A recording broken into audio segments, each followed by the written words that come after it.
नमो अरिहंताणं नमो सिद्धाणं नमो आयर्याणं नमो उज्जयाणं नमो लय सव्वसाहूणं एषो पञ्चनमुक्कारो सव्वपावपणासणो मङ्गलाणं च सव्वेसिं पठमं होयि मङ्गलं मङ्गलं भगवान् वीरो मङ्गलं गौतमप्रभु मङ्गलं स्थूलिभद्राद्या जैनधर्मोऽस्तु मङ्गलम् अज्ञानतिमिरान्धानां ज्ञानाञ्जनशलाकया नेत्रमुन्मीलितं येन तस्मै श्री गुरवे नमः। તો આપણો વિષય ચાલી રહ્યો છે શ્રી ષડશીતિ એટલે કે ચોથો કર્મગ્રંથ પરમ પૂજ્ય આચાર્ય ભગવાન શ્રી દેવેન્દ્ર સુરીશ્વરજી મહારાજા સાહેબ દ્વારા વિરચિત આ ચોથા કર્મગ્રંથની અંદર આપણે ટોટલ 26 દ્વારો જોવાના છીએ, જેનામાંથી ફર્સ્ટ ચેપ્ટર આપણો કમ્પ્લીટ થઈ ગયો છે. સેકન્ડ ચેપ્ટર આપણે સ્ટાર્ટ કરેલ હતું, જેની અંદર માર્ગણા સ્થાનક વિશે આ 6 દ્વારો વિચારવાના છે. એમાંથી આપણે માર્ગણા સ્થાનક કયા છે, મૂળ માર્ગણાઓ કઈ 14 છે એ જાણી અને એના બાદ આપણે એ દરેકની ઉત્તર માર્ગણાઓ વિશે વિચારણા કરી રહ્યા હતા, જેમાંથી આપણે સંયમ માર્ગણાની અંદર પહોંચ્યા હતા અને એના વિશેની બધી ગાથાઓ આપણે પ્રીવિયસ ક્લાસમાં જ ગ્રહણ કરી લીધી છે, એટલે આજે કોઈ પણ નવી ગાથા આપણે ગ્રહણ નથી કરવાના. તો સંયમ માર્ગણાની અંદર પરિહાર વિશુદ્ધિ ચારિત્ર આપણે જોયું હતું, ત્યાંથી કન્ટિન્યુ કરીએ. પરિહાર વિશુદ્ધિ ચારિત્ર આપણે જોયું, જેની અંદર 9 સાધુ ભગવંતોનો ગ્રુપ હોય, એ પોતાના ગણથી કે ગચ્છથી છૂટા થઈને પોતાના ચારિત્રની વિશેષ વિશુદ્ધિને માટે એ પરિહાર વિશુદ્ધિ ચારિત્ર અંગીકાર કરે છે, પરિહાર તપ કરે છે. એની અંદર જે વૈયાવચ કરતા હોય છે 4 સાધુ ભગવંતો અથવા તો જે વૈયાવચી છે, પહેલા 6 મહિના અને નેક્સ્ટ 6 મહિના ત્યારે 4 જણના ગ્રુપ વૈયાવચ કરતા હોય, અને છેલ્લા 6 મહિના જે હોય ત્યારે 7 સાધુ ભગવંતો હોય તે વૈયાવચ કરતા હોય. તો એમાંથી વૈયાવચ કરતા હોય તેઓ દરરોજ એમ્બિલનું તપ કરતા હોય છે, અને તેઓ પહેલા એવા વજ્ર ઋષભ નારાજ સંગણવાળા જ હોય છે, ઉત્કૃષ્ટ પરિણામી હોય એવા હોય છે. એના હિસાબે એમનું હયાતી વગેરે આપણે જોયું હતું, કયા કાળની અંદર તેઓ હોઈ શકે વગેરે, એ રીતે જાણીએ. પછી નેક્સ્ટ છે સૂક્ષ્મ સંપરાય ચારિત્ર. એની અંદર આ વર્ડ ઉપરથી આપણને સમજવાનું શું કે સંપરાય એટલે શું થાય છે. સંપરાય એટલે કે જેના દ્વારા સંસાર આવે, જેના વડે સંસારમાં પર્યટન કરવું પડે, તેને સંપરાય કહ્યું છે. અને એક શું તો કષાય, એટલે કષાય જ્યાં છે હજી એને સંપ્રાય કહ્યું. અને એ પણ કષાય છે એના હિસાબે સંપ્રાય વર્ડ આવ્યું, પણ સૂક્ષ્મ છે એના કારણે આવ્યું. તો સંજલન લોભ રૂપી એવો કષાય એવો છે, અને સંજલન પણ કેવો, બાદર સંજલન નહીં, પણ એનું પણ સૂક્ષ્મ સંજલન લોભ, અથવા તો એ સંજલન લોભની સૂક્ષ્મ કીટીઓ રૂપી છે માત્ર ઉદયમાં, જેની અંદર એના હિસાબે ત્યાં સૂક્ષ્મ એ વર્ડ એડ થયું છે સંપ્રાયની સાથે. એના હિસાબે આ શું થઈ ગયું, સૂક્ષ્મ સંપ્રાય ચારિત્ર. અને આવું પરિણામ ક્યારે હોય છે તો 10મા ગુણસ્થાનકે. 10મા ગુણસ્થાનકે શું હોય તો કોઈ પણ અનંત અનબંધીનો ઉદય નહીં હોય, અપ્રત્યાખ્યાને ચારેયનો પણ ઉદય નહીં હોય, પ્રત્યાખ્યાનનો પણ ઉદય નહીં, સંજલનમાં પણ ક્રોધમાન માયા એ 3 સંજલન છે એમનો ઉદય નહીં હોય, પણ માત્ર આ જે છે લોભ, એમાંથી પણ બાદર સંજલન લોભ એનો ઉદય નહીં હોય, સૂક્ષ્મ સંજલન લોભ એની કીટીઓનું જ માત્ર ઉદય હોય છે. એના કારણે આ સૂક્ષ્મ સંપ્રાય ચારિત્ર ત્યારના ટાઈમે 10મા ગુણસ્થાનકે રહેલા જે આત્મા છે એમના વિશે જેવા પરિણામ કે અધ્યવસાય હોય એવા ટાઈમના એને આ રીતનું નામ આપેલું છે, અને આ 10મા ગુણસ્થાનકે હોય છે. એટલે આ થઈ ગયું સૂક્ષ્મ સંપ્રાય ચારિત્ર. પછી નેક્સ્ટ આવે છે યથાખ્યાત ચારિત્ર. તો યથાખ્યાત ચારિત્ર આ વર્ડ છે યથાખ્યાત, એની અંદરથી એના ઉપરથી આપણે એમનો મિનિંગ સમજી શકીએ. યથાખ્યાત એટલે જે રીતે કહેલું છે અથવા તો જે રીતે કહેવાયેલું છે એવું ચારિત્ર. કોના વડે કહેવાયેલું છે તો વિતરાગ એવા કેવલ જ્ઞાની ભગવંતો, રાગદ્વેષ વગરના જે હોય એવા કેવલી ભગવંતો, તીર્થંકર ભગવંતો દ્વારા જે કહેવાયેલું છે એવા પ્રકારનું ચારિત્ર એ છે યથાખ્યાત ચારિત્ર. અને એ વળી 2 પ્રકારનું હોઈ શકે છે. એક તો છે છાદમસ્થિક યથાખ્યાત ચારિત્ર, બીજો છે કૈવલિક યથાખ્યાત ચારિત્ર. એમાંથી છાદમસ્થિક શેને કહ્યું તો જ્યાં હજી સંપૂર્ણપણે ઘાતી કર્મનો નાશ નથી થયેલો, પણ ઘાતી કર્મ હજી પડેલા છે આત્મા ઉપર, કેવલ જ્ઞાન હજી પ્રગટેલું નથી, ઘાતી કર્મ રહેલા છે, એના હિસાબે છાદમસ્થિક યથાખ્યાત ચારિત્ર આવું નામ છે. અને એ છાદમસ્થિક છે અને યથાખ્યાત ચારિત્ર છે, તો એ કયા ઠેકાણે હોઈ શકે તો જ્યાં કેવલ જ્ઞાન હજી પ્રગટ્યું નથી પણ યથાખ્યાત ચારિત્ર આવી ગયું છે એ જ સ્થાને, તો એવા સ્થાન ક્યાં છે, કયા ગુણ સ્થાનક? તો 11મું અને 12મું. તો છાદ્મસ્થિક યથાખ્યાત ચારિત્ર 11મે અને 12મે ગુણ સ્થાનકે હોઈ શકે. એમાંથી પણ આપણે એમ જો કહીએ તો છાદ્મસ્થિક યથાખ્યાત ચારિત્ર, તો એ કેવી સિચ્યુએશન હશે ત્યાં? તો જ્યાં કોઈ પણ પ્રકારનું ચારિત્ર મોહનીય કર્મનો ઉદય છે જ નહીં. ચારિત્ર મોહનીય કર્મ શું કરે છે? તો આત્માના અનંત ચારિત્ર ગુણનો ઘાત કરે છે. તો એ ગુણને ઘાત કરનાર એવા કોઈ પણ કર્મ ઉદયમાં નથી. એવા પ્રકારની સિચ્યુએશન જ્યાં હોય એ સિચ્યુએશનને અહીંયા છાદ્મસ્થિક યથાખ્યાત ચારિત્ર બતાવે છે. હવે એ પણ આપણે માત્ર ઉદય નહીં હોય એ જોયું, પણ અહીંયા કેવું છે, છાદ્મસ્થિક યથાખ્યાત ચારિત્ર છે ત્યાં માત્ર ચારિત્ર મોહનીય કર્મનું ઉદય નથી એમ, પણ છાદ્મસ્થિક છે એટલે બાકીના ઘાતી કર્મ તો રહેલા છે હજી આત્મા ઉપર, ને ઉદયમાં પણ છે તેઓ. એના હિસાબે આ છાદ્મસ્થિક એવું વર્ડ અહીંયા જોઈન્ટ થઈ ગયું છે. હવે આગળ જોઈએ, એના બે પ્રકાર છે, ઔપશમિક યથાખ્યાત ચારિત્ર અને ક્ષાયિક યથાખ્યાત ચારિત્ર. આપણે આના ડેફિનેશન અથવા તો એની સમજણમાં એ જોયું કે અહીંયા ચારિત્ર મોહનીય કર્મ કોઈ પણ ઉદયમાં નથી. તો ઉદયમાં નહીં હોય તો કઈ રીતે ઉદયમાં નહીં હોય એવું હોઈ શકે, એવી સિચ્યુએશન કઈ રીતે પ્રાપ્ત થઈ શકે? કાં તો એનો ક્ષય થઈ ગયો હોય, ચારિત્ર મોહનીય કર્મનો સંપૂર્ણ ક્ષય થઈ ગયો હોય તો એ ઉદયમાં નહીં હોય, અથવા તો બીજી સિચ્યુએશન કે જ્યાં એનું સંપૂર્ણપણે ઉપશમન થયેલું હોય, એટલે કે સત્તામાં રહેલું હોય, ક્ષય નથી થયેલું પણ માત્ર એને દબાવીને રાખ્યું છે કે હવે ઉદયમાં નહીં આવવા દે, એ રીતે ઉપશમન કરીને સંપૂર્ણપણે રાખ્યું હોય, એના હિસાબે એ ઉદયમાં નથી આવતું, એવું પણ હોઈ શકે. એટલે અહીંયા એના ઉપરથી બે નામવાળા અથવા તો બે પ્રકારના ચારિત્ર મળી જાય આપણને. એક તો આ ઔપશમિક યથાખ્યાત ચારિત્ર, જ્યાં ચારિત્ર મોહનીય કર્મ એને માત્ર ઉપશમન કરીને રાખ્યું છે, એટલે માત્ર દબાવીને રાખ્યું છે, સત્તામાં રહેલું છે, ક્ષય નથી કરેલું, એના કારણે એ ઉદયમાં નથી આવી રહ્યો. ઉપશમાવી દીધું છે સંપૂર્ણપણે, એટલે એ ઉદયમાં આવતો નથી. ઉદયમાં નથી આવતો એના હિસાબે એ અનંત ચારિત્ર અથવા તો આ યથાખ્યાત ચારિત્રને અટકાવી શકતો નથી. એના હિસાબે જે મળેલું હોય એ માત્ર દબાવીને રાખ્યું હોય, સત્તામાં રહેલું હોય, એ ઉદયમાં નથી આવવા દેતો. એના કારણે જે ચારિત્ર ગુણ પ્રગટ્યું છે એને ઔપશમિક યથાખ્યાત ચારિત્ર બતાવ્યું. ઔપશમિક શા માટે? તો ઉપશમન કરીને રાખ્યું છે, દબાવીને રાખ્યું છે, એટલે ઔપશમિક. દબાવીને કોને રાખ્યું છે? તો ચારિત્ર મોહનીય કર્મ. ચારિત્ર મોહનીય કર્મ કોણ છે? તો 25 ચારિત્ર મોહનીય કર્મો છે. મોહનીય કર્મ ટોટલ 28 છે, એનામાંથી 3 દર્શન મોહનીય, બાકીના 25 ચારિત્ર મોહનીય કર્મો છે. તો એ 25ને સંપૂર્ણપણે દબાવી નાખ્યા છે, કોઈને પણ ઉદયમાં આવવા દેતા નથી. એના હિસાબે યથાખ્યાત ચારિત્ર ગુણ પ્રગટ્યું છે આત્મામાં. તો એને આ પહેલો ઔપશમિક યથાખ્યાત ચારિત્ર બતાવે છે. હવે બીજો ક્ષાયિક યથાખ્યાત ચારિત્ર. તો બીજી કન્ડિશન અથવા બીજી સિચ્યુએશન આપણે જોઈ કે જ્યાં આ યથાખ્યાત ચારિત્ર ગુણ પ્રગટી શકે છે આત્મામાં. ચારિત્ર મોહનીય કર્મનો સંપૂર્ણ ક્ષય કરી નાખ્યો હોય તેવી, તો સત્તામાં છે જ નહીં તો ઉદયમાં શું આવશે? એ ચારિત્ર મોહનીય કર્મનો સંપૂર્ણ ક્ષય કરી નાખ્યો છે, એના હિસાબે યથાખ્યાત ચારિત્ર પ્રગટ્યું છે, એને અહીંયા ક્ષાયિક યથાખ્યાત ચારિત્ર બતાવ્યું છે.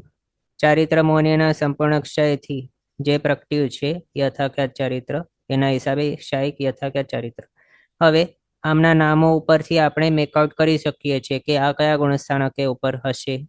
તો આ ઔપશમિક યથાખ્યાત ચારિત્ર 11મા ગુણસ્થાનકે જે હોય યથાખ્યાત ચારિત્ર એનું સમજવાનું, 12મા ગુણસ્થાનકે ક્ષાયિક યથાખ્યાત ચારિત્ર સમજવાનું. એમાં પણ હજી આપણે આને પણ એડ કરી લઈએ તો ઔપશમિક છાદ્મસ્થિક યથાખ્યાત ચારિત્ર એવું પણ કહી શકાય. બીજું આને ક્ષાયિક છાદ્મસ્થિક યથાખ્યાત ચારિત્ર આ રીતે પણ કહી શકીએ, કારણ આ છાદ્મસ્થિક યથાખ્યાત ચારિત્રને આપણે આ બંનેની અંદર બાયફર્કેટ કરીને જોઈ રહ્યા છીએ એના હિસાબે. આ રીતે આપણે જોયું 11મા અને 12મા ગુણસ્થાનક વર્તી યથાખ્યાત ચારિત્ર આ. હવે બીજું કૈવલિક યથાખ્યાત ચારિત્ર. એ ક્યારના ટાઈમે? તો આત્મા ઉપરથી બધા જ ઘાતી કર્મોનો સંપૂર્ણ ક્ષય થઈ ગયેલો હોય, ત્યારે આત્માને કેવલ જ્ઞાન પ્રગટી ગયેલો હોય, ત્યારના ટાઈમનું જે યથાખ્યાત ચારિત્ર છે એને કૈવલિક યથાખ્યાત ચારિત્ર બતાવે છે. એમાં એ બે પ્રકારે હોઈ શકે, કાં તો સહયોગી કેવલી ભગવંતને જે હોય યથાખ્યાત ચારિત્ર એ, અને બીજો અયોગી કેવલી ભગવંતને જે યથાખ્યાત ચારિત્ર હોય એ. સહયોગી એટલે યોગ સહિત મન વચન કાયાના જે યોગ હોય એના સહિત જે કેવલી ભગવંતો હોય 13મા ગુણસ્થાનક વર્તી એમને વિશે હોય આ સહયોગી કેવલી યથાખ્યાત ચારિત્ર, અને અયોગી કેવલી 14મા ગુણસ્થાનકે જે અયોગી કેવલી ભગવંતો હોય એમના વિશે જે યથાખ્યાત ચારિત્ર હોય એને અયોગી કેવલી યથાખ્યાત ચારિત્ર સમજવાનું. આ રીતે આ 13મા ગુણસ્થાનકે, આ 14મા ગુણસ્થાનકે, આ હતું 11મા ગુણસ્થાનકે, આ 12મા ગુણસ્થાનકે વાળું, આ 13મા ગુણસ્થાનકે અને આ 14th ગુણસ્થાનકે વાળું. આ રીતે યથાખ્યાત ચારિત્ર ટોટલ 4 ગુણસ્થાનકે હોય છે. એ આપણે એમના અલગ અલગ નામો દ્વારા જાણ્યું અને સમજ્યા. હવે નેક્સ્ટ દેશવીરતી. તો દેશવીરતી શું છે? દેશથી વીરતી. દેશ એટલે કે અમુક ભાગ, અમુક પોર્શન માત્ર. આપણે જ્યારે પૂતગલના વિશે સમજતા હતા ત્યારે એના વિશે કઈ રીતે જોયું હતું? પૂતગલ હોય કોઈ પણ દ્રવ્ય આપણે સમજતા હોઈએ ત્યારે એ પર્ટિક્યુલર જે વસ્તુ છે એ આખું વસ્તુને એક સ્કંદ કહેવાય છે. એ જ સ્કંદમાંથી એક પોર્શનને આપણે દેશ કહીએ છીએ. એટલે દેશનું મિનિંગ શું થયું? અંશ માત્ર, ખાલી, સંપૂર્ણપણે નહીં પણ અમુક પર્સન્ટેજ. એટલે કમ્પ્લીટલી નહીં હોય એ પણ નથી અને આખું હોય એવું પણ નથી. એટલે 0% નથી અને 100% પણ નથી. એવું વચમાનું જે આંશિક છે તે છે દેશ. તેને દેશ કહ્યું. એટલે કે આ દેશવીરતી એ શું દર્શાવે છે આ વર્ડ ઉપરથી? કે આંશિક વીરતી છે, સંપૂર્ણ વીરતી નથી અને સંપૂર્ણ અવીરતી પણ નથી, વચમાં છે. એટલે અમુક પ્રકારનું અમુક અંશમાં સંયમ છે અને અમુક અંશમાં અસંયમ પણ છે, મિક્સ છે. એને દેશવીરતી કહ્યું છે. આપણે આના વિશે બીજા કર્મગ્રંથની અંદર 5મો ગુણસ્થાનક જોઈ રહ્યા હતા, એની અંદર વિશેષથી જોયું હતું કે આ કેવું હોય છે. સંસારના ભોગ ઉપભોગ રૂપ એવા વિષયો કેટલાક પ્રમાણમાં ત્યાગ્યા હોય અને કેટલાક પ્રમાણમાં નહીં ત્યાગ્યા હોય. એટલે આંશિક વીરતી છે પણ આંશિક અવીરતી પણ છે. એવું સરવીરતી નથી. સરવીરતીના કમ્પેરિઝનમાં આને જોઈએ તો એમ આપણે ત્યારે જોયું પણ હતું કે સવા વિસા દયા કઈ છે. સરવીરતીની અંદર 20 વસા દયા હોય છે, અહીંયા માત્ર સવા વિસા દયા છે.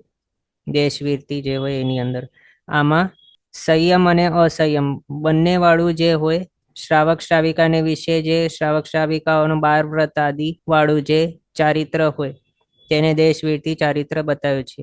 આની અંદર એક વ્રતધારીથી કરીને 12 વ્રતધારી હોય એ પણ આવી જાય શ્રાવક શ્રાવિકા, અને સંવાસાનુમતિ માત્ર એવી અનુમતિ વાળા હોય ત્યાં સુધી આવી જાય છે આની અંદર. એ પણ આપણે આગળ જોઈ લીધું છે કે સંવાસાનુમતિ વગેરે શું છે. સંવાસાનુમતિ એટલે શું? તો એ જે શ્રાવક છે એ ઘરમાં રહે છે પણ પોતાના પુત્ર વગેરેના બિઝનેસ કે એમના જે કર્માદાન વગેરે છે એની અંદર એ પોતાના કંઈ વ્યૂઝ નથી આપતા. તે કંઈ કહે તો એની અંદર કંઈ રસ પણ નહીં લે. એની અંદર કંઈ પણ એમનો એડવાઇસ કે આ કર તે કર વગેરે આવું કંઈ નથી, પણ માત્ર એમની સાથે રહે છે, બસ એ જ છે. માત્ર સંવાસ છે ત્યાં સુધી જે હોય તે શ્રાવક છે. હવે માત્ર સંવાસ એટલે માત્ર ભેગા રહે છે એ પણ છોડી મૂકે તો પછી એ સરવીરતીધર થઈ જાય. એટલે ત્યાં સુધી વાળા, એટલે શું કહ્યું? એક વ્રતધારી માત્ર હોય ત્યાંથી કરીને સંવાસાનુમતિ એવી અનુમતિ વાળા જે હોય એટલા સુધી બધા દેશવીરતીની અંદર આવી જાય છે એમ. અને આ હોય છે 5મા ગુણસ્થાનકે. બીજું નેક્સ્ટ લાસ્ટ છે અવીરતી. તો અવીરતી નું મિનિંગ શું થાય છે? કે વીરતીનો અંશ માત્ર પણ નથી, 0 છે વીરતી. ચારિત્ર કે સંયમ નથી, 0% છે, અવીરતી જ છે કમ્પ્લીટ એવું. હવે આપણને એમ થઈ શકે કે આ અવીરતી છે તો પછી સંયમ માર્ગણાની અંદર આને શા માટે ઇન્ક્લુડ કર્યું છે? તો એના માટે આપણે આગળ જોયું હતું કે શું છે, 14 માર્ગણા છે એનામાંથી કોઈક એક જ માર્ગણાની અંદર સંસારવર્તી બધા જ જીવોનો સમાવેશ કરીને સમજવું હોય તો પછી કઈ રીતે કરાય? એના માટે જ અહીંયા અવીરતી એક મૂક્યું છે ચારિત્ર તરીકે. અને આ ચારિત્રનો મિનિંગ શું થાય છે? કે આચરણ કંઈક કરવું, કંઈક ચારિત્ર અથવા તો કંઈક આચરણ. ભલે આ કેવું છે? અવીરતી, એટલે કમ્પ્લીટલી કેવો છે? વીરતીમાં નથી પણ અવીરતી છે, એ પણ એક પ્રકારની આચરણ જ છે. એના હિસાબે પણ અહીંયા આ ચારિત્ર માર્ગણાની અંદર એને રાખ્યું છે એમ. ક્વેશ્ચન છે, સામાયિક દેશવીરતીમાં આવે કે નહીં? તો સામાયિક ચારિત્ર જે આપણે જોયું એ તો ક્યાં આવે છે? તો સરવીરતીમાં આવે છે ને સરવીરતી 5 પ્રકારની છે. આગળના જે છે 5 સામાયિક ચારિત્ર, છેદોપસાપનીય ચારિત્ર, પરિહાર વિશુદ્ધિ ચારિત્ર, સૂક્ષ્મ સંપ્રાય ચારિત્ર, યથાખ્યાત ચારિત્ર, એ 5 સંયમ સરવીરતીમાં છે. પણ આ 2 છે માત્ર એ સરવીરતી નહીં ગણાય. પણ આ કેવું છે? દેશવીરતી અને આ અવીરતી. આપણે એમ જો કરવું હોય તો 3 મેન એવા બનાવી શકીએ આપણે. એક તો છે સર્વવીરતી, બીજો છે મિક્સ એટલે અમુક વીરતી અને અમુક અવીરતી, એટલે બીજો આ થઈ ગયું દેશવીરતી, અને ત્રીજો થઈ ગયું અવીરતી. એમાંથી સરવીરતીની અંદર 5 ચારિત્ર આવી જાય છે, જે આપણે આગળ જોયા: સામાયિક ચારિત્ર, છેદોપસાપનીય ચારિત્ર, પરિહાર વિશુદ્ધિ ચારિત્ર, સૂક્ષ્મ સંપ્રાય ચારિત્ર, યથાખ્યાત ચારિત્ર. એ બધા સરવીરતીની અંદર આવે છે. આ થઈ ગયો સરવીરતી. વચલો છે દેશવીરતી, કે જે સરવીરતી પણ નથી અને અવીરતી પણ નથી, પણ આંશિક વીરતી છે, એટલે વચમાં આવી ગયું આ દેશવીરતી. અને ત્રીજો અવીરતી, કે જ્યાં જરા પણ વીરતી નથી એવું. ને હા, આપણે જે સામાયિક કરતા હોઈએ છીએ, એટલે શ્રાવક શ્રાવિકાઓ જે સામાયિક કરતા હોય 2 ઘડીને માટે, એના માટે જો આપનું ક્વેશ્ચન હોય કે એ દેશવીરતીની અંદર આવે શું, તો હા, એ દેશવીરતીની અંદર જ આવે છે. એ સરવીરતીમાં નહીં ગણી શકાય.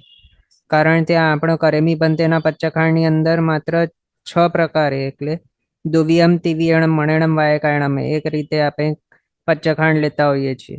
મન, વચન અને કાયાથી કરણનું માત્ર ત્યાગ હોય છે આપણું, પણ અનુમોદન તો આપણું ચાલુ જ હોય છે. એનું પચખાણ આપણે નહીં લઈ શકીએ, એટલે આપણું સરવીરતી નહીં હોય. ઇન શોર્ટ, જો આપનું એવું ક્વેશ્ચન હોય કે આપણે શ્રાવક શ્રાવિકાઓ જે સામાયિક કરતા હોઈએ છીએ 48 મિનિટ માટેનું, એ શું દેશવીરતીની અંદર આવે, તો હા, એ દેશવીરતીની અંદર આવે છે. પણ અહીંયા પણ આ સંયમ માર્ગણાની અંદર જે આપણે સામાયિક ચારિત્ર જોયો એ અલગ છે. એ સામાયિક ચારિત્ર સરવીરતીમાં આવે અને આપણું સામાયિક 48 મિનિટ વાળું એ દેશવીરતીમાં આવે એમ. હા, તો આપણે એ જોઈ રહ્યા હતા કે અવીરતી છે એની અંદર શું થઈ ગયું કે વીરતી જરા પણ નથી, તો પણ આને સમાવેશ કર્યો છે આપણા ચારિત્ર કે આપણે સંયમ માર્ગણાની અંદર. તો એ શાના માટે આ સમાવેશ કર્યો? તો બધા જ સંસારની અંદર જેટલા પણ જીવો છે બધા જ સરવીરતીધર હોય એવું જરૂરી કંઈ નથી. જો બધા જ સરવીરતીધર હોય તો નિગોદવાળા જીવોને ક્યાં સમાવેશ કરવું પછી? સરવીરતી તો માત્ર મનુષ્યને જ પોસિબલ છે, અને મનુષ્ય કેટલા છે? માત્ર સંખ્યાતા છે. તો આખા 14 શ્લોકના બધા જ જીવોનો સમાવેશ જો કરવો હોય સંયમ માર્ગણાની અંદર, તો પછી સરવીરતી કહેવું જોઈએ, આંશિક આ દેશવીરતી છે એ પણ કહેવું જોઈએ, અને અવીરતી પણ કહેવું જોઈએ, તો પછી આવી શકે. અવીરતીની અંદર મેક્સિમમ પ્રમાણના બધા જ આવી જાય છે. કેટલા આવી જાય? એકેન્દ્રિયથી ચૌરેન્દ્રિય બધા અવીરતી વાળા છે કમ્પલસરી. પંચેન્દ્રિયમાં જોઈએ તો બધા દેવો, બધા નારકીઓ અવીરતી. પછી પંચેન્દ્રિયની અંદર તિર્યંચ અને મનુષ્ય પણ છે. એમાંથી તિર્યંચ મેક્સિમમ પ્રમાણના અને મનુષ્ય પણ મેક્સિમમ મેજોરિટી પ્રમાણના બધા અવીરતી વાળા. કેટલાક હોય એ દેશવીરતી 1 થી કરીને 12 વધધારી એવા હોય કે સંવાસાનુમતિ અનુમતિ વાળા હોય, એ બધા દેશવીરતીની અંદર આવી જાય. એ પણ કેટલા હોય? આ અવીરતીની અંદર જેટલા તિર્યંચ પંચેન્દ્રિય કે મનુષ્ય હતા એનાથી તો ઘણા ઓછા હોય દેશવીરતી, અને એનાથી હજી વધારે ઘણા ઘણા ઓછા હોય સરવીરતી વાળા. એટલે જો માત્ર સરવીરતી વાળા જ લખ્યા હોત તો પછી એ માર્ગણાની અંદર વિચારણા કેટલા જીવોની થઈ શકે? બધા જ સંસારી જીવોની થઈ જ નહીં શકે વિચારણા. એના હિસાબે અહીંયા દેશવીરતી પણ લખ્યું અને અવીરતી પણ લખ્યું. જે રીતે ટેવ સમજાવવી હોય તો સારી ટેવ હોય અને કુટેવ પણ હોય, પણ કુટેવને પણ પાછળ શું છે? ટેવ વર્ડ લખ્યું છે, એટલે એની આદત કેવી છે? સારી છે કે ખરાબ છે? સારી આદત હોય તો સુટેવ અને ખરાબ આદત હોય તો કુટેવ, એ રીતે કહેતા હોય. તો એ જ રીતે ચારિત્ર જે છે એનો મિનિંગ શું થાય છે? અમુક પ્રકારનું આચરણ. એ રીતે જો એનો મિનિંગ લઈએ તો પછી અવીરતી એટલે કે એનું એવા પ્રકારનું આચરણ, વીરતી વગરની આચરણ એવી છે. એક પ્રકારની એ આચરણા સ્વરૂપ જ છે. એના હિસાબે ચારિત્ર માર્ગણાની અંદર આ અવીરતીને પણ રાખ્યું છે, દેશવીરતીને પણ રાખ્યું છે. દેશવીરતીની અંદર અમુક સંયમ, અમુક અસંયમ આંશિક છે. આ રીતે આપણે દેશવીરતી અવીરતી જોયો. આમ ટોટલ તો સંયમ માર્ગણાની અંદર આપણે આ ટોટલ 7 જોયા ઉત્તર માર્ગણાઓ, જેનામાંથી પહેલા 5 છે તે સરળવીરતી છે, આ છે વચલો, દેશવીરતી અને આ અવીરતી. 0% વીરતી જ્યાં છે તે અવીરતી. આમ આપણે સંયમ માર્ગણા આખી જોઈ લીધી. હવે નેક્સ્ટ આવે છે દર્શન માર્ગણા. તો દર્શન માર્ગણાની અંદર 4 દર્શન બતાવે છે. દર્શનનો મિનિંગ શું થાય છે? આત્માની એ શક્તિ કે જેના દ્વારા દ્રવ્યના સામાન્ય ધર્મનો બોધ થાય તેને દર્શન કહ્યું. આત્માની 2 શક્તિ આપણે જાણી છે, જ્ઞાન અને દર્શન શક્તિ. એનામાંથી દર્શન શક્તિ એ છે. તો એ શક્તિ 4 પ્રકારે હોઈ શકે: ચક્ષુ દર્શન, અચક્ષુ દર્શન, અવધિ દર્શન અને કેવલ દર્શન. એમ એનામાંથી ચક્ષુ દર્શન કેવું? તો ચક્ષુર ઇન્દ્રિય દ્વારા જે દ્રવ્યના સામાન્ય ધર્મનો બોધ થાય એને ચક્ષુ દર્શન બતાવ્યું.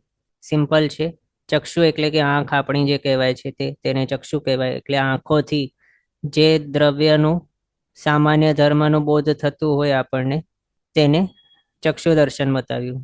બીજું છે અચક્ષુ દર્શન.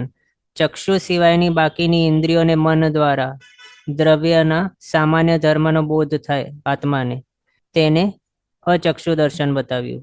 એ પણ આત્માની શક્તિ જ છે. હવે ચક્ષુ સિવાયની ઇન્દ્રિયોને મન બતાવ્યું. તો ચક્ષુ સિવાયની ઇન્દ્રિયો કઈ છે? તો સ્પર્શન ઇન્દ્રિયો. એટલે કે અમુક વસ્તુના સ્પર્શ રિલેટેડ સામાન્ય ધર્મનો બોધ આત્માની જે શક્તિ દ્વારા થાય તેને સ્પર્શેન્દ્રિય રિલેટેડ અચક્ષુ દર્શન બતાવ્યું. એ જ રીતે રસનેન્દ્રિય રિલેટેડ, તો જે આત્માની શક્તિ દ્વારા દ્રવ્યના રસ રિલેટેડ સામાન્ય ધર્મનો બોધ થાય એને રસનેન્દ્રિય રિલેટેડ અચક્ષુ દર્શન બતાવ્યું. એ જ રીતે ઘ્રાણેન્દ્રિયને વિશે સમજવાનું. ઘ્રાણેન્દ્રિય દ્વારા વસ્તુના જે સામાન્ય ધર્મનો બોધ થાય તેને ઘ્રાણેન્દ્રિય રિલેટેડ અચક્ષુ દર્શન બતાવ્યું. એ જ રીતે શ્રોત્રેન્દ્રિય વિશે સમજવાનું અને એ જ રીતે મનને માટે પણ સમજવાનું. શોર્ટમાં ચક્ષુ સિવાયની બાકીની ઇન્દ્રિય અને મન દ્વારા દ્રવ્યના સામાન્ય ધર્મનો બોધ જે શક્તિ દ્વારા થાય તે આત્માની શક્તિને અચક્ષુ દર્શન બતાવી છે. નેક્સ્ટ છે અવધિ દર્શન. અવધિ દર્શન એટલે શું? તો આત્માની એ શક્તિ કે જેના દ્વારા અમુક મર્યાદાની અંદર રહેલા એવા રૂપી દ્રવ્ય એટલે કે પૂતગલના સામાન્ય ધર્મનો બોધ થાય તેને અવધિ દર્શન બતાવ્યું. એ હવે આત્મા દ્વારા ડિરેક્ટલી થાય છે, પ્રત્યક્ષ છે એ. પછી નેક્સ્ટ છે કેવલ દર્શન. કેવલ દર્શન પણ ડિરેક્ટલી આત્મા દ્વારા થતું હોય છે. એની અંદર શું આવે? લોક અને અલોકની અંદર રહેલા બધા જ દ્રવ્યના બધા જ પર્યાયોનો સામાન્ય બોધ આત્માની જે શક્તિ દ્વારા થાય તેને કેવલ દર્શન બતાવ્યું. તો હવે એ જે 4 શક્તિઓ છે એના દ્વારા શું થાય છે તે અહીંયા આપણે જોઈએ. આનાથી શું થઈ શકે? એટલે ચક્ષુ દર્શન દ્વારા શું થઈ શકે? તો ચક્ષુ દ્વારા થતો વસ્તુનો સામાન્ય બોધ એને ચક્ષુ દર્શન કહેવાય. પછી અચક્ષુ દર્શન, ચક્ષુ સિવાયની 4 ઇન્દ્રિયો અને મન દ્વારા થતો વસ્તુનો સામાન્ય બોધ એને અચક્ષુ દર્શન કહ્યું.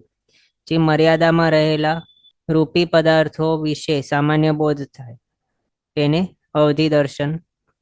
પછી લોક તથા અલોકમાં સર્વ દ્રવ્યોનો સામાન્ય બોધ એને કેવલ દર્શન બતાવ્યું છે.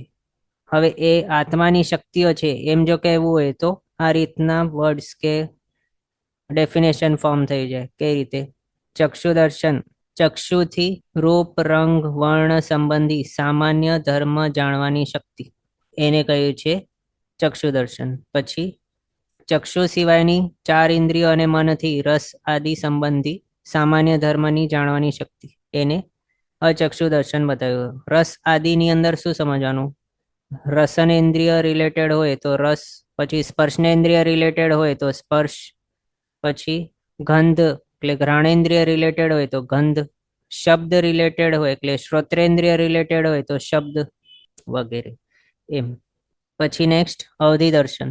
અવધિ જ્ઞાન વડે જાણવા યોગ્ય રૂપી પદાર્થોમાં રહેલા સામાન્ય ધર્મ જાણવાની આત્મામાં રહેલી શક્તિ એને અવધિ દર્શન બતાવ્યું. એટલે અવધિ જ્ઞાન વડે જાણવા યોગ્ય રૂપી પદાર્થો શા માટે આવું બતાવ્યું? કારણ અવધિ જ્ઞાન પણ કેવું છે? અમુક મર્યાદાની અંદર રહેલા એવા રૂપી દ્રવ્યોના વિશેનું વિશેષ બોધ જેના દ્વારા થાય છે એને અવધિ જ્ઞાન બતાવ્યું. તો વિશેષ જ્ઞાન થાય છે તો સામાન્ય જ્ઞાન પણ હોવું જોઈએ. એના હિસાબે અવધિ જ્ઞાન હોય તો અવધિ દર્શન પણ હોય છે. એના હિસાબે અહીંયા અવધિ જ્ઞાન વડે એમ એડ કર્યું છે. તો અવધિ જ્ઞાન વડે જાણવા યોગ્ય રૂપી દ્રવ્ય જે છે, રૂપી પદાર્થ એટલે પૂતગલો જે છે, એમાં રહેલા જે સામાન્ય ધર્મ છે એને જાણવાની આત્મામાં રહેલી જે શક્તિ છે એને અવધિ દર્શન બતાવ્યું. પછી કેલ દર્શન, સકળ પદાર્થોમાં રહેલા સામાન્ય ધર્મ જાણવાની આત્મામાં રહેલી શક્તિ, એને અવધિ દર્શન બતાવ્યું છે. એ રીતે આપણે દર્શન જોયા 4 પ્રકારે જે છે તે. નેક્સ્ટ છે લેશિયા. આ લેશિયા આપણે પહેલા જોઈ લીધી છે કમ્પ્લીટલી. કૃષ્ણનીલ, કાપોદ, તેજો, પદ્મા, શુક્લ, એ ટોટલ 6 પ્રકારની લેશિયા છે, એના રંગો વગેરે. પછી કઈ લેશિયાવાળા શું કરવા તૈયાર થઈ જાય છે એ જાણ્યું હતું. આ છે જાંબુ વૃક્ષના કે આમ્ર વૃક્ષના દૃષ્ટાંતથી આ સમજાવેલી છે લેશિયા. કૃષ્ણ લેશિયા વાળો આ, પછી નીલ લેશિયા વાળો આ, કાપોત લેશિયા વાળો આ, તેજો લેશિયા વાળો આ, પદ્મ લેશિયા વાળો, શુક્લ લેશિયા વાળો. આપણે આગળ જોઈ લીધું છે એટલે પાછું અહીંયા રિપીટ નથી કરતો. નારકોને વિશે લેશિયા, એ કઈ રીતે કઈ નારકની અંદર કઈ લેશિયા હોય છે તે લગભગ આપણે આગળ નથી જોયું. તો પહેલી 3 નરક છે એમાંથી પણ પહેલી નરક આખી, બીજી નરક આખી અને ત્રીજી નરક છે એની અંદર અમુક પ્રમાણના એવા આયુષ્યવાળા નારકીઓ. ક્યાં સુધીના? તો સાધિક 3 સાગરોપમ આયુષ્ય જો હોય જે નારકીનો, ત્યાર સુધીના આયુષ્યવાળા. ત્યાં સુધી શું હોય છે? તો કાપોત લેશિયા બધાને. પહેલી નરકમાં કમ્પ્લીટ કાપોત, બીજી નરકમાં કમ્પ્લીટ કાપોત લેશિયા, ત્રીજી નરકમાં સાધિક 3 સાગરોપમ આયુષ્યવાળા હોય ત્યાં સુધી કાપોત લેશિયા. હવે એનાથી વધારે જો હોય આયુષ્ય તો એ નારકીને વિશે નીલ લેશિયા હોય છે ત્રીજી નરકની અંદર. પછી ચોથી નરક એની અંદર કમ્પ્લીટ નીલ લેશિયા. 5મી નરકની અંદર સાધિક 10 સાગરોપમ આયુષ્યવાળા હોય નારકી ત્યાં સુધી નીલ લેશિયા. એના પછી સાધિક 10 સાગરોપમ આયુષ્યથી વધારે આયુષ્ય હોય એના માટે કૃષ્ણ લેશિયા હોય. 6ઠી નરક કમ્પ્લીટ કૃષ્ણ લેશિયા, 7મી નરક આખું કૃષ્ણ લેશિયા વાળા. આ રીતે નારકોને વિશે લેશિયા આપણે જોઈ. પછી દેવોને વિશે લેશિયા કેવી હોય? તો કૃષ્ણ લેશિયા ભવનપતિ અને વ્યંતર દેવોને હોય, એમને હોઈ શકે. નીલ લેશિયા ભવનપતિ અને વ્યંતર દેવોને વિશે હોઈ શકે. કાપોત લેશિયા ભવનપતિ અને વ્યંતર દેવોને વિશે હોઈ શકે. બીજા અહીંયા આપણે જોઈ શકીએ છીએ જ્યોતિષ અને વૈમાનિકોને આ 3 અશુભ લેશિયાઓ નથી. પછી તેજો લેશિયા જોઈએ તો તેજો લેશિયાની અંદર 4 નિકાયના દેવો આવી જાય છે. ભવનપતિ, વ્યંતર, જ્યોતિષ અને વૈમાનિક. વૈમાનિકમાં પણ માત્ર પહેલો બીજો છે તો પણ વૈમાનિક નિકાય આવી ગઈ એટલે અહીંયા તેજો લેશિયાની અંદર આપણે જોઈ શકીએ 4 નિકાયના દેવો આવી ગયા. પછી પદ્મ લેશિયા, એની અંદર માત્ર વૈમાનિક આવે, ત્રીજો, ચોથો, 5મો વૈમાનિક. શુક્લ લેશિયા છે તેની અંદર 6ઠ્ઠો થી 12મો વૈમાનિક, પછી એના ઉપર જે નવગ્રહ વેગ છે એ પણ, અને 5 અનુત્તર એ પણ. આ બધા આવી ગયા છે. આ રીતે દેવોને વિશે લેશિયા જોઈ. હવે યુગલિકો છે એના માટે પણ લેશિયા વિચારીએ. આ ટેબલમાંથી વિચારણા થઈ શકે. આની અંદર કેવું છે? યુગલિક મનુષ્ય અને યુગલિક તિર્યંચો ક્યાં સુધી જઈ શકે? પહેલા તો એ મૃત્યુ પામીને ક્યાં જાય? તો માત્ર દેવની અંદર જ જઈ શકે. એમાંથી પણ કઈ નિકાયની અંદર જાય? તો 4 નિકાયના દેવ તરીકે તેઓ ઉત્પન્ન થઈ શકે. એ જે છે યુગલિક મનુષ્ય અને તિર્યંચો 4 નિકાયની અંદર જઈ શકે. એના હિસાબે એમને કૃષ્ણ લેશિયા હોઈ શકે, કારણ ભવનપતિ વ્યંતર છે એમને કૃષ્ણ લેશિયા પણ પોસિબલ છે, નીલ લેશિયા છે અને કાપોદ લેશિયા છે અને તેજો લેશિયા પણ છે. ભવનપતિ વ્યંતરોને આ 4 પહેલી 4 લેશિયાઓ પોસિબલ છે.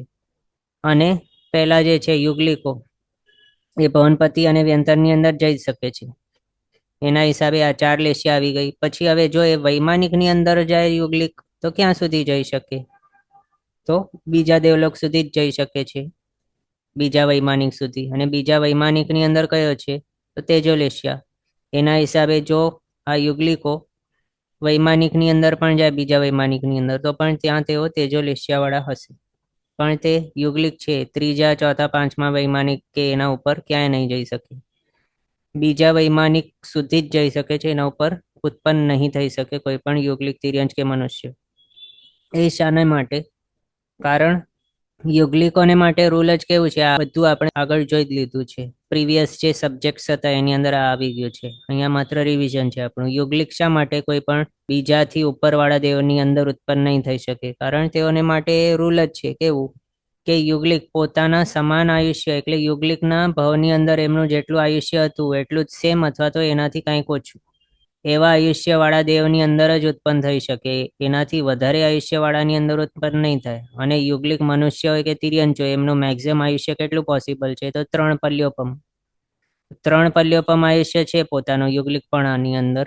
તો પછી નેક્સ્ટ ભાવની અંદર જો તેઓ વૈમાનિકની અંદર કે કોઈક દેવભાવની અંદર જાય તો પણ ત્યાં તેમને માટે આયુષ્ય કેટલું હશે? તો 3 પલ્યોપમ જ હોઈ શકે મેક્સિમમ. દેશોન 3 પલ્યોપમ હોવું જોઈએ ત્યાં. 3 પલ્યોપમ અથવા તો દેશોન 3 પલ્યોપમ. પણ ત્યાં કેવું છે, ભવનપતિને વ્યંતર તો છે એના માટે આપણે સમજી શકીએ 10,000 યર્સથી એમનું આયુષ્ય સ્ટાર્ટ થાય. મિનિમમ આયુષ્ય 10,000 વર્ષ હોય ભવનપતિ અને વ્યંતરનું, એટલે એની અંદર તો એ જઈ શકે છે. પછી જ્યોતિષ્ક છે એની અંદર પણ જઈ શકે. પછી વૈમાનિકને વિશે વિચારીએ તો એની અંદરના આયુષ્ય કેટલા છે? અહીંયા આપણે આની અંદર જોઈએ. અહીંયા કેવું છે આ ટેબલ, આની અંદર વૈમાનિક દેવોના આયુષ્ય બતાવે છે. તો આ છે પહેલો વૈમાનિક સૌધર્મ, બીજો છે ઈશાન, ત્રીજો સનતકુમાર વગેરે આ રીતે. પછી આ ગ્રહવ્યક છે 9 અને આ છે અનુત્તર 2. વિજયાદિ 4 અનુત્તર અને આ સર્વાર્થ સિદ્ધ એ પણ અનુત્તર. તો એમાંથી પહેલો બીજો વૈમાનિક આપણે જોઈએ તો એમના જગન્ય આયુષ્ય કેટલા છે? પહેલાનો 1 પલ્યોપમ, બીજા વૈમાનિકનો સાધિક 1 પલ્યોપમ છે. અને એની અંદર જો ઉત્પન્ન થવું હોય યુગલિકને તો એ પોસિબલ જ છે. એમનું કેટલું જોઈએ એમને નેક્સ્ટ ભાવને માટે આયુષ્ય? તો દેશોન 3 પલ્યોપમ, તો 3 પલ્યોપમ. તો એના હિસાબે અહીંયા તો તેઓ જઈ જ શકે છે. અહીંયા શું છે? જગન્ય આયુષ્ય 1 પલ્યોપમથી કંઈક અધિક એવું. અને ઉત્કૃષ્ટ કેટલું છે? તો 2 સાગરોપમથી અધિક, એટલે સાધિક 2 સાગરોપમ એટલું ઉત્કૃષ્ટ છે બીજા વૈમાનિકની અંદર. તો ત્યાં તેઓ ઉત્પન્ન થઈ શકે. પણ હવે ત્રીજા વૈમાનિકની અંદર જોઈએ કેટલું છે આયુષ્ય? તો 2 સાગરોપમ છે મિનિમમ. અને આ જે છે યુગલિક એનું આયુષ્ય કેટલું હોવાનું નેક્સ્ટ ભાવને માટે? દેશોન 3 પલ્યોપમ કે 3 પલ્યોપમ. તો આ 2 સાગરોપમ તો કેટલું મોટું થઈ ગયું. 1 સાગરોપમની અંદર કેટલા પલ્યોપમ હોય? 10 કોડાકોડી પલ્યોપમનું 1 સાગરોપમ બને. તો એવા આ 2 સાગરોપમનું આયુષ્ય છે જગન્યથી, એટલે મિનિમમ પણ. તો ત્યાં 3 પલ્યોપમ વાળો અહીંયા ક્યાં ઉત્પન્ન થાય? નહીં થઈ શકે. એટલે એના હિસાબે મેક્સિમમ ક્યાં સુધી ઉત્પન્ન થઈ શકે યુગલિક તિર્યંચ કે મનુષ્યો? તો માત્ર બીજા વૈમાનિક સુધી જ. આ રીતે આપણે સમજ્યા. અને બીજા વૈમાનિક જે છે એની અંદર લેશિયા કઈ છે? તેજો લેશિયા. એટલે જો આપણે આમ વિચારીએ કે યુગલિક તિર્યંચ કે મનુષ્ય હોય એમને માટે લેશિયા કઈ? તો આ 4 માંથી કોઈ પણ. હવે આ શા માટે આપણે જોયું? કારણ જે રીતે દેવનાર્કીઓને માટે રૂલ છે કે એમના આખા આયુષ્યને માટે એક જ લેશિયા હોય છે કમ્પ્લીટ, એ જ રીતે આ જે છે યુગલિકો એને માટે પણ સેમ છે. દેવોના ઘણા બધા પ્રોપર્ટીઝ આમને માટે લાગુ પડે છે યુગલિકોને માટે. તો દેવોની જે રીતે છે આખા ભવને માટે એક જ લેશિયા, દ્રવ્ય લેશિયા, એ જ રીતે આ પણ છે યુગલિકો, એના માટે પણ સેમ છે. આખા આયુષ્ય માટે એક જ લેશિયા હોય છે એમની. અને હવે દેવોને માટે કેવું હતું? દેવભાવની અંદર તેમને જે આખા ભાવ માટે લેશિયા મળવાની હોય એ લેશિયા તેમના પ્રીવિયસ ભાવની અંદરથી તેઓ લઈને જાય છે ત્યાં, એમ કહેવાય છે ને. તો યુગલિકો જે દેવોની અંદર ઉત્પન્ન થવાના હોય એમને એ યુગલિકપણાના ભાવની અંદર એવા પ્રકારની લેશિયા હોવી જોઈએ. અને એ કયા ભાવની અંદર ઉત્પન્ન થઈ શકે? તો આ સુધી, બીજા વૈમાનિક સુધી, ભવનપતિથી કરીને વ્યંતરથી કરીને જ્યોતિષથી કરીને બીજા વૈમાનિક સુધી તેઓ ઉત્પન્ન થઈ શકે. અને ત્યાં સુધી કઈ કઈ લેશિયાઓ છે? તો કૃષ્ણ, નીલ, કાપોત, તેજો લેશિયા. એના હિસાબે યુગલિકોને પણ માત્ર આ 4 લેશિયા પોસિબલ છે. એનાથી ઉપરવાળી આ લેશિયાઓ પોસિબલ નથી. એમ આ રીતે આપણે આ જોયું. આ કેવું છે? આ ટેબલ આપણે જે જોઈ રહ્યા છે તે દ્રવ્ય લેશિયાની અપેક્ષાએ છે એમ સમજવાનું. અને ભાવ લેશિયા તો તેમને કોઈ પણ હોઈ શકે છે 6 માંથી. એક્ઝામ્પલ માટે સંગમદેવ છે સંગમદેવ ક્યાંનો હતો? પહેલા વૈમાનિકનો સામાનિક દેવ હતો. અને પહેલા વૈમાનિકની અંદર કેવું છે? તેજોલેશિયા છે. પણ એના પરિણામ કે અધ્યવસાય કેવા હતા? મહાવીર સ્વામી ભગવાનને એવા મરણાંત ઉપસર્ગો કરી રહ્યો હતો. તો એવા મરણાંત ઉપસર્ગ કરવાના ભાવો કઈ લેશિયાની અંદર હોઈ શકે? તો માત્ર કૃષ્ણ લેશિયા. તો એ સંગમ દેવની દ્રવ્ય લેશિયા હતી, તેજો લેશિયા. અને ત્યારના ટાઈમે એની ભાવ લેશિયા કઈ હતી? કૃષ્ણ લેશિયા. એટલે આ રીતે આ જે છે આપણે આ જે જોઈ રહ્યા છે દેવોને માટે જે છે, પછી નારકોને માટે છે. નારકોને માટે પણ અહીંયા આપણે આ જે જોયું આ ટેબલ છે એની અંદર દ્રવ્ય લેશિયાની અપેક્ષાએ બતાવેલું છે. અને એમાં પણ એક્ઝામ્પલ આપણે જે રીતે સંગમ દેવનો જોઈએ એ જ રીતે અહીંયા નરકની અંદર પણ સમજી લઈએ. નરકમાં એ જો સાતમી નરકી હોય, સાતમી નરકની અંદર ઉત્પન્ન થયેલો એવો જે જીવ છે એમને પણ સમ્યક્ત્વ પ્રગટી શકે છે ત્યાં રહે છે તે. તો સમ્યક્ત્વ કઈ એવી કૃષ્ણ લેશિયા વાળા અધ્યવસાય જો ચાલુ હોય, એવી ભાવ લેશિયા જો હોય કૃષ્ણ લેશિયા વાળા અધ્યવસાય જો હોય, તો પછી આત્માને એવી પરિસ્થિતિ કે એવા સિચ્યુએશનની અંદર સમ્યક્ત્વ કઈ રીતે પ્રગટી શકે? ત્યાં તો સારા અધ્યવસાય હોવું જોઈએ, વિશુદ્ધિ હોવી જોઈએ આત્મામાં, શુભ લેશિયા હોવી જોઈએ. પણ એ પણ કહ્યું છે કે ત્યાં સાતમી નરક સુધી ના જીવ જે છે એમને પણ સંકિત પ્રગટી શકે છે એ ભાવની અંદર. તો એ શાને માટે કહ્યું? તો એના માટે શું કે આ જે બતાવ્યું છે કૃષ્ણ લેશિયા એ એના માટે દ્રવ્ય લેશિયા સમજવાની, પણ ભાવ લેશિયા એને પોસિબલ છે, સારી એવી લેશિયાઓ પણ આવી શકે છે. આ રીતે આપણે આ જોયું કે દેવોને નારકોને માટે જે બતાવ્યું છે તે કેવી છે? અહીંયા આ ટેબલોની અંદર દ્રવ્ય લેશિયા બતાવી છે, એની અપેક્ષાએ બતાવ્યું છે. બીજું, આ જે સમજતા ટાઈમે આપણે સાથે પણ સમજી લઈએ કે લેશિયા શાસ્ત્રકાર ભગવંતોએ બે પ્રકારની બતાવી છે. એક તો જે તિર્યંચ અને મનુષ્યોને હોય એ લેશિયા એક પ્રકારની, અને બીજી દેવનાર્કીઓને જે હોય છે એ લેશિયા બીજા પ્રકારની. જે તિર્યંચ અને મનુષ્યને હોય છે જે લેશિયા એ કેવી બતાવી? એના માટે એક્ઝામ્પલ શું બતાવે છે કે જે રીતે સફેદ વસ્ત્રને કોઈક કલરની અંદર ડુબાડી દેવામાં આવે, એના પર ડાઈ ચડાવવામાં આવે, એટલે કે લાલ કે પીળો કે કોઈક એવો રંગ લગાડી દેવામાં આવે વ્હાઈટ કલરના વસ્ત્ર ઉપર, તો પછી એ જે વસ્ત્ર છે એ પોતાના કલરને જ બદલાવી નાખે છે. એટલે પહેલા વ્હાઈટ હતો, પછી એ બીજો કલર વાળો, સમજો લાલ જો કલર લગાડ્યું તો પછી એ લાલ કલર વાળો બની જાય છે, પોતાનો મૂળ એવો વ્હાઈટ રંગ ત્યાગી નાખે છે અને કમ્પ્લીટલી લાલ ડાઈ વાળા લાલ કલર વાળું એ બની જાય છે. એ જ રીતે તિર્યંચન અને મનુષ્ય જે છે એમના માટે પણ લેશિયા બતાવી છે. એમના વિશે જે લેશિયા હોય છે તિર્યંચ અને મનુષ્યમાં જે શુભ અને અશુભ પરિણામ હોય છે એના અનુસારે એક લેશિયાના વર્ણગંધ રસસ્પર્શ બીજી લેશિયાના વર્ણગંધ રસસ્પર્શની અંદર કમ્પ્લીટલી પરિણમી જાય છે, ટ્રાન્સફોર્મ થઈ જાય છે. પણ દેવનાર્કીઓને માટે કેવું છે? એવું નથી.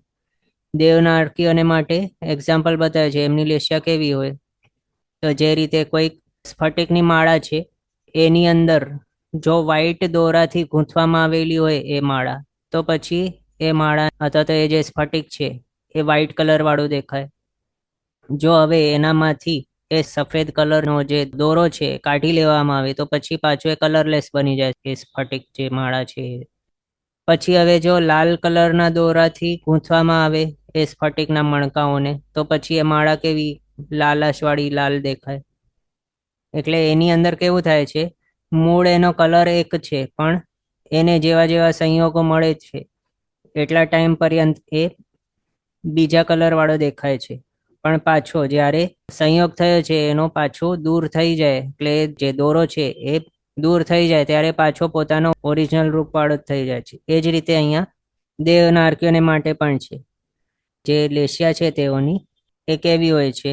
જે રીતે એ સ્ફટિક વાળા જે માળા છે એ પોતાનો મૂળ રંગ છોડીને બીજા રંગની અંદર ટ્રાન્સફોર્મ નથી થઈ જતો, માત્ર થોડાક ટાઈમ માટે જો લાલ દોરો હોય તો લાલાશ વાળો કલર વાળો એ બની જાય છે, પણ પાછો એ લાલ દોરો કાઢી નાખવામાં આવે ત્યારે પાછું એ ટ્રાન્સપેરન્ટ દેખાય છે.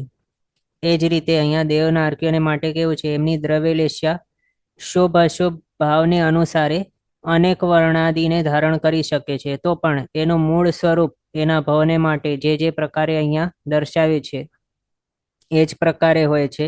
અને એ મૂળ સ્વરૂપને છોડીને સર્વથા એની ભાવલેશિયા અનુસારે એ પરિણમતી નથી, કંઈક અંશે જ ભાવલેશિયા રૂપે પરિણમે છે. તેથી એ પોતાનું મૂળ સ્વરૂપ ક્યારે પણ સંપૂર્ણતયા અન્ય લેશિયા રૂપે બદલાઈ જતું નથી. એટલે દેવનાર્કીઓને પોતાના ભાવ સુધી દ્રવ્યથી એક જ લેશિયા હોય છે એ બતાવે છે, અને ભાવથી 6 માંથી કોઈ પણ લેશિયા હોય છે એમ. હવે આગળ આ જોઈએ લેશિયા. રમ્ય રેણુ બુક જે છે એના આધારે લેશિયાના આ રીતે વર્ણગંધ રસસ્પર્શ પરિણામ વગેરે બતાવે છે. એમાંથી વર્ણગંધ રસસ્પર્શ કોના હોઈ શકે છે? તો પૂતગલના. અને એ પૂતગલ શું છે? તો દ્રવ્ય લેશિયા. તો દ્રવ્ય લેશિયાના પૂતગલ કેવા હોય છે, તેના વર્ણ કેવા, ગંધ કેવો, રસ ને સ્પર્શ કેવો, તે અહીંયા બતાવ્યું. અને જે પરિણામ પ્રક્રિયા અથવા તો જે ભાવ લેશિયા આવી એ કેવા પ્રકારની એ અહીંયા બતાવ્યું છે. અહીંયા છે એ લેશિયાના નામો. કૃષ્ણ લેશિયા માટે વર્ણ કાળો બતાવ્યું છે એના પૂતગલોનો. એનો ગંધ કેવું છે એ પૂતગલોના? તો મરેલી ગાયના જેવા દુર્ગંધી. રસ છે લીમડાના રસ જેવો કડવા. સ્પર્શ છે કરવત જેવા કર્કશ એ પૂતગલોનો. અને એવા પૂતગલનો સંયોગ જ્યારે થાય ત્યારે પરિણામ કેવા થાય? તો હિંસક, અત્યંત ક્રૂર, નિર્દય અને અતિ ક્રોધી એવી ભાવલેશિયા આવે. પછી નીલ લેશિયાના દ્રવ્ય લેશિયાના પૂતગલ કેવા? તો એનો વર્ણ છે પોપટ જેવા લીલા, આ બુકની અંદર બતાવે છે. પછી ગંધ છે મરેલા કૂતરા જેવી દુર્ગંધી. રસ છે મરચા જેવા તીખો એ પૂતગલોનું. પછી સ્પર્શ છે બળદની જીભથી વધુ કર્કશ એવો સ્પર્શ છે એ પૂતગલનો. પછી એવા પૂતગલના સંયોગથી પરિણામ અથવા તો ભાવલેશિયા કેવી હોય? તો માયાવી, રસલોલુપી, ઈર્ષ્યાળુ અને દ્વેષી પરિણામ જાગે છે. કાપોતલેશિયાનો વર્ણ કબૂતર જેવા ભૂરો. ગંધ છે મરેલા સર્પ જેવો દુર્ગંધી. રસ છે આમળાના રસ જેવા ખાટા. સ્પર્શ છે સાગ વૃક્ષના પત્રથી વધુ કર્કશ એવો સ્પર્શ છે. પરિણામ કેવા પ્રગટે આવા દ્રવ્ય લેશિયાના સંયોગે? તો એવી ભાવલેશિયા પ્રગટે કે જેના અહંકારી, વક્ર, બીજાને દુઃખ થાય એવી કઠોર ભાષા ઉત્પન્ન કરાવનાર એવા પરિણામ પ્રગટે છે કાપોતલેશિયાના કારણે. પછી તેજોલેશિયા. એના વર્ણ ઉગતા સૂર્ય જેવો લાલ. ગંધ પુષ્પ જેવી સુગંધી. રસ કેરીના રસ જેવા મીઠા રસવાળા પૂતગલ હોય. પછી સ્પર્શ માખણ જેવા કોમળ સ્પર્શવાળા હોય એ પૂતગલ. પછી તેના સંયોગે નમ્ર, સરળ, પાપભીરુ, ધર્મપ્રેમી અને વિનીત એવા પરિણામ અથવા તો ભાવલેશિયા પ્રગટે છે. પછી પદ્મલેશિયા. સુવર્ણ જેવા પીળા વર્ણના પૂતગલ હોય. પુષ્પથી વધારે સુગંધી હોય તેવો એની ગંધ. દ્રાક્ષ જેવા મીઠા રસવાળા હોય. માખણથી વધુ કોમળ સ્પર્શવાળા હોય. અને એના સંયોગે ભાવલેશિયા કેવી હોય? તો દયાળુ, મંદ કષાયના પરિણામ એવા પ્રગટે છે. પછી શુક્લલેશિયા. દૂધ જેવા સફેદ વર્ણ હોય એના પૂતગલનો, એ દ્રવ્ય લેશિયાનો. પછી અત્યંત સુગંધી ગંધ હોય. શેરડીના રસ જેવા મીઠા રસ હોય એ પૂતગલના. અને અત્યંત કોમળ સ્પર્શ હોય એ દ્રવ્ય લેશિયાના પૂતગલના, શુક્લ લેશિયાનો. એના સંયોગે ભાવલેશિયા કેવી હોય? તો રાગ દ્વેષ રહિત, વિતરાગતાને પ્રાપ્ત કરાવનાર, ધર્મ ધ્યાન અને શુક્લ ધ્યાનમાં મનને સ્થિર રાખનાર, કષાયોને ઉપશાંત કે ક્ષય કરનાર એવા પરિણામ પ્રગટે છે.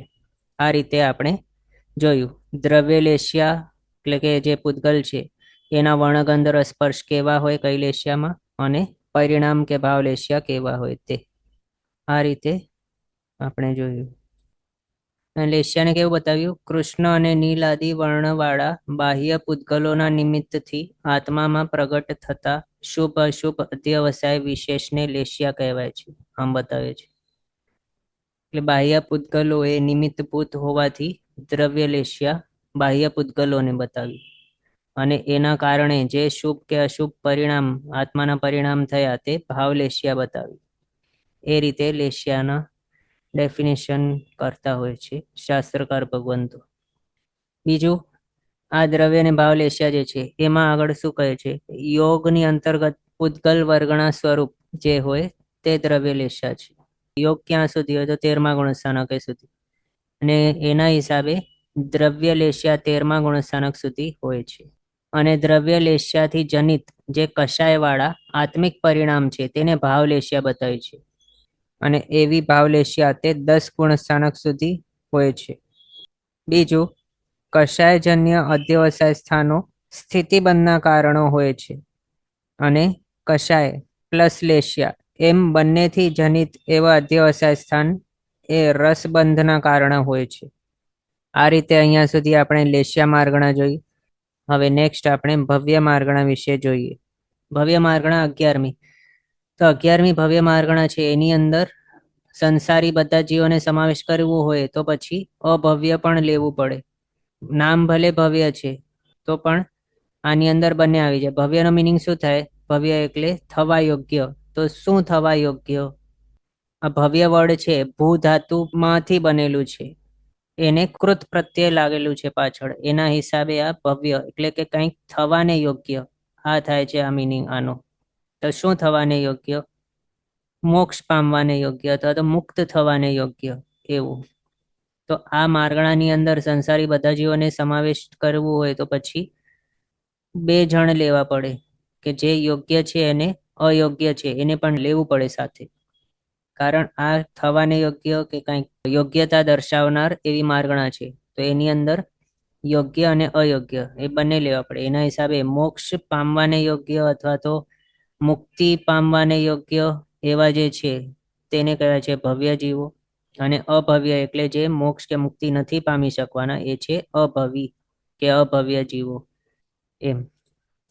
આ યોગ્યતા સમજાવવા માટે શાસ્ત્રકાર ભગવંતો એક પ્રકારનું એક્ઝામ્પલ જણાવે છે કે ગાય કે ભેંસ વગેરેનું દૂધ હોય તો એની અંદર જો મેળવણ ભેળવામાં આવે તો એનું દહીં બની શકે. પણ જો ઊંટણીના દૂધની અંદર મેળવણ કેટલું પણ ભેળવવામાં આવે તો પણ એનું દહીં નહીં બની શકતું હોય. એટલે આ બતાવવા દ્વારા શું દર્શાવે છે કે ગાય ભેંસના દૂધની અંદર દહીં બનવાની યોગ્યતા છે, એટલે એને જ્યારે મેળવણ રૂપી એવો સામગ્રી મળી ત્યારે એ દહીં રૂપે પરિણમી શક્યો. પણ ઊંટણીના દૂધની અંદર દહીં બનવાની યોગ્યતા છે જ નહીં, એટલે એને દહીં બનાવવાની કેટલી પણ સામગ્રી પ્રાપ્ત થઈ પણ જાય તો પણ એ સામગ્રી મેળવ્યા છતાં પણ એ ક્યારે પણ દહીં નહીં બની શકશે. એટલે એની અંદર દહીં બનવાની યોગ્યતા નથી એવો. એટલે અહીંયા ભવ્ય જીવો એ ગાય ભેંસ વગેરેના દૂધ જેવા છે કે જેની અંદર યોગ્યતા રહેલી છે મોક્ષ પ્રાપ્ત કરવાની, મુક્ત થવાની. પણ અભવ્ય જીવોને મોક્ષની કેટલી પણ સામગ્રી મળવા છતાં પણ એ ક્યારે પણ મોક્ષ પામવાના નથી, કારણ કે તેઓ મુક્તિ પામવાને યોગ્ય છે જ નહીં. આ રીતે બતાવ્યું છે.